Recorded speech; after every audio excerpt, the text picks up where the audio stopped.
So after years of wondering, is Ben Johnson going to finally accept a head coaching job, because it feels like he has had offers year after year, finally accepts the Chicago Bears job to go and coach Caleb Williams. And there's a lot of talk about, will this work? He's been an incredible X's and O's guy with the Lions, but now going over to a different situation, how well will things work out?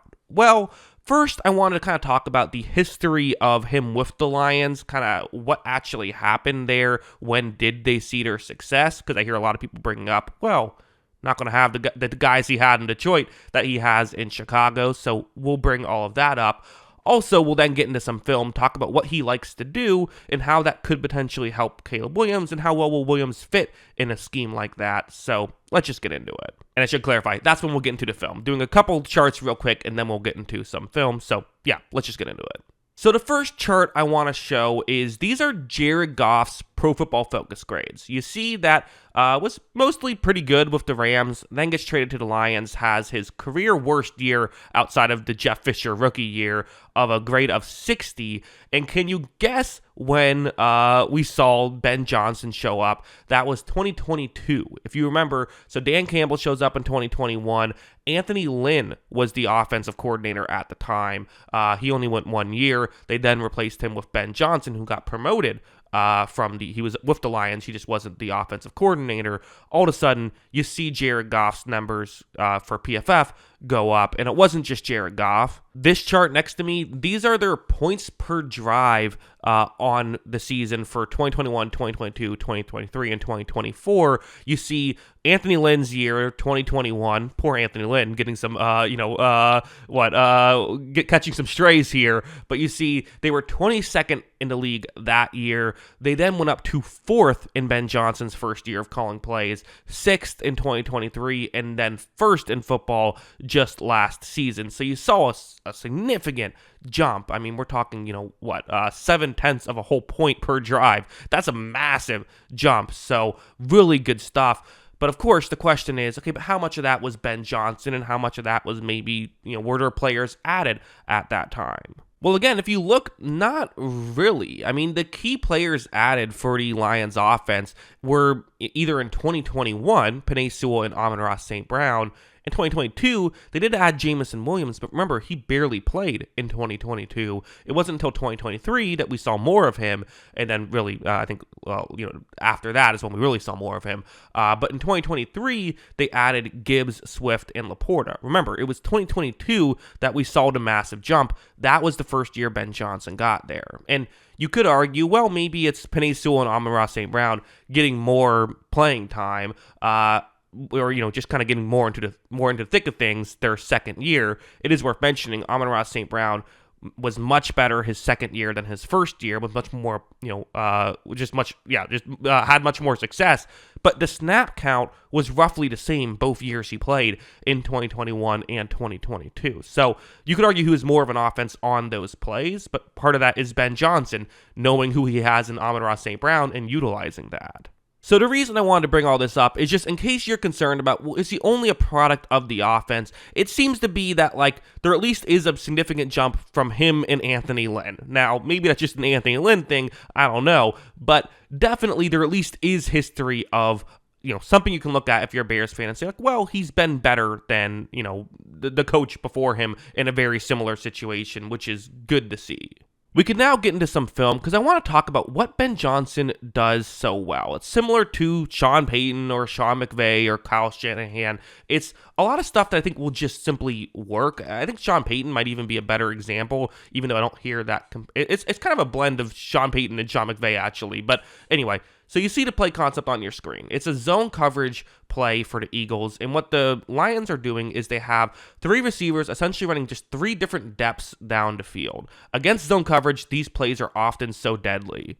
Watch. Goff is going to take the snap. He looks over. He fires over. And look at how open this Lions receiver is right here. This is what, quite frankly, Lions fans got used to with Ben Johnson here. And a lot of this is, again, these are concepts that are really effective. And he'll just kind of spam the effective concepts, right? Constantly doing this stuff to get guys open. And it works for a reason. It's effective. It's hard to cover. You only have 2 guys in the area. Okay, maybe someone can read the play and be the third guy to cover somebody, but you have to communicate that so quickly, and you're still going to be out of position, and it might be a linebacker on a receiver or something like that. These are really effective concepts.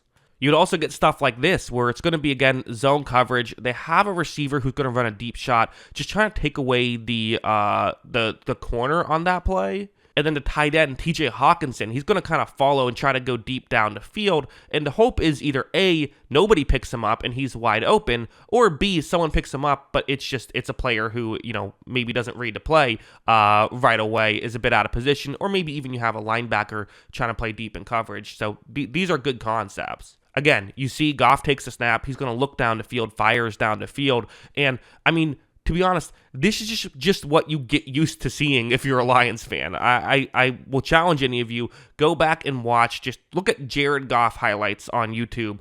This is what you're going to see a lot of, is guys wide open. You'll see some, Goff making good throws too, but you'll see a lot of this. And one other thing I wanted to bring up too is they would move with Jared Goff. They would have Jared Goff move sometimes, whether it would be, rollouts, or even this play was fun. Watch as Goff's going to actually keep the ball himself and get a touchdown. Okay, listen, I'm not saying they treated Goff like a dual threat.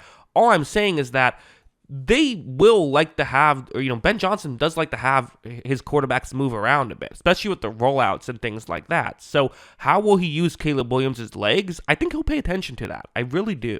Going over to Caleb Williams himself, so something like this, it's going to be kind of similar to what we're talking about. It's a zone coverage concept, not quite as, fancy, but you have a receiver just trying to get into a gap in coverage underneath. The reason why I want to show this play is because what you have to do on a play like this, if you're a quarterback, is get rid of the football quickly. You can't hold on to the ball for too long. If you do, it will not work out. On 3rd down and 7, ball has to come out of his hands. That's very similar to how Ben Johnson's schemes work. It's like there's a specific time you have to throw the football. And for Caleb Williams, who is a player who likes to hold on to the ball for a while, you kind of wonder, could that be a bad fit? Well, as you see here, Caleb Williams is going to take the snap. He gets rid of that football really quickly, and they're able to pick up a 1st down.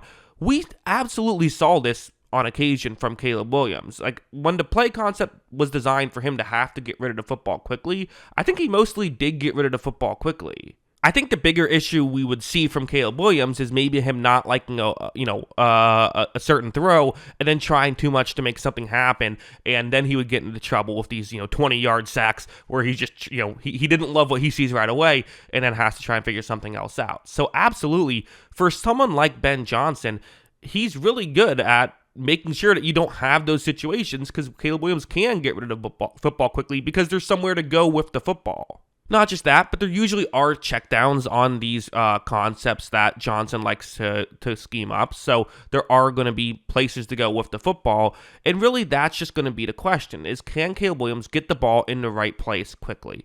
Now, again, just because he has done it at times doesn't mean he always does it. And to be honest, I don't know how perfect of a fit it's going to be. I just don't. Like, there is that question, but I think that this is probably the best case. I mean, it's the best case scenario for Caleb Williams. It really is. Yes, Ben Johnson, there's questions we don't know about how he'll be as a head coach, because sometimes someone who's a great X's and O's guy isn't a great quote-unquote leader of men, right? That's happened ton. We don't know. None of us have any idea. None of us know Ben Johnson. If you do know Ben Johnson, okay, you're an exception. But most of us don't know Ben Johnson. We can't say for certain how he'll be in that. But what we can say is X's and O's. The X's and O's were, in fact, brilliant when he was with the Lions. They should be very good once again when he is with the Bears. There should be guys getting open now. Again, talent still matters. You can't, if you don't have a talented group, there's only so much you can do. He doesn't have the offensive line, doesn't have quite the receiving core that they had. There's still enough talent here that guys should be able to get open, and it should make the situation better for Caleb Williams. And hey, they still have a whole offseason to try and get even better. So yeah, those are my thoughts on all of this. What are yours? Let me know in the comments below. Always love hearing from you. And of course, as always, thanks for watching.